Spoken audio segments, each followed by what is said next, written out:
দেখতে পাচ্ছ শুধু এটা মানে মনে হচ্ছে গ্রাম কম, মানে লোক যতগুলো ছাগল আছে ততগুলো গ্রামে মানে গ্রামে মানুষ নেই, এরকম ব্যাপারটা। তো বন্ধুরা এই চলে আসলাম আমাদের গ্রামের পাশে। এই গ্রামটার নাম কি? এই গ্রামটার নাম কি ভাইয়া? নোর বলিয়ন্দা। তো উর্পে মানে সবাই মানে ডাক নামে একটা ইয়ে আছে, কি আছে, কোচপাড়া।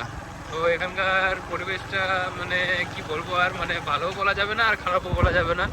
তো তোমরা দেখতে পাচ্ছ। আর এখানকার ব্যাপারটা হচ্ছে যে এখানটায় একটু গাড়িটা একটু সাবধানে নিয়ে যাবা, যেহেতু এখানে সামনে অনেক ছাগলের বাচ্চা, ছাগল ফাগল অনেক কিছু থাকে। দেখতেই পাচ্ছ কত ছাগল টাগলগুলো এখানটায় আছে। এখানে যদি ভুলে যদি ছাগল চাপিয়ে দাও বাইকের সামনে, যদি চলেও আসে, তাহলে ছাগলের দাম যদি 7,000 টাকা হয়, তাহলে ওই ছাগলের দাম 14,000 টাকা লেগে যাবে। তার কারণে বন্ধুরা সবাই একটু সাবধানে এখানটায় বাইক চালাবেন, বুঝলেন? সবাই একটু সাবধানে এই গ্রামে আসার জন্য একটু সতর্ক হয়ে আসবেন। তো এই গ্রামটা ওখান থেকে মানে একটু ফাঁকা আছে, ওখান থেকে ওটা গ্রাম শেষ, মানে একটাই গ্রাম অলিয়ন্দা। আর এখানটা একটু ফাঁকা আছে, আবার একটু সামনে গ্রামটা আছে। তো তোমাদেরকে দেখাচ্ছে সামনে একটু আরেকটি গ্রাম আছে, তো ওখানটাও দেখাবো।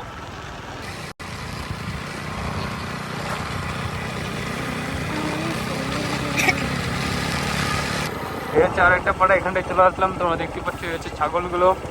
এই হচ্ছে দেখো পুরো রাস্তায় শুধু ছাগল, ছাগলের বাচ্চা দেখতে পাচ্ছ। এখানে একদম খুব গাড়ি বাইকে যদি কেউ যদি আসো এদিকে, তাহলে এখানটায় খুব কিন্তু একদম সাবধানে আসবা। আর সাবধানে বলতে এটা না যে এটা জায়গাটা বা এলাকাটা খুব ডেঞ্জার, সেই রকম কোনো ব্যাপার না।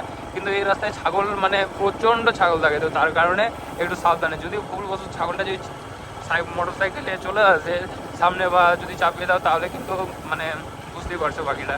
দেখতে পাচ্ছ শুধু এটা মানে মনে হচ্ছে গ্রাম কম, মানে লোক যতগুলো ছাগল আছে ততগুলো গ্রামে মানে গ্রামে মানুষ নেই, এরকম ব্যাপারটা।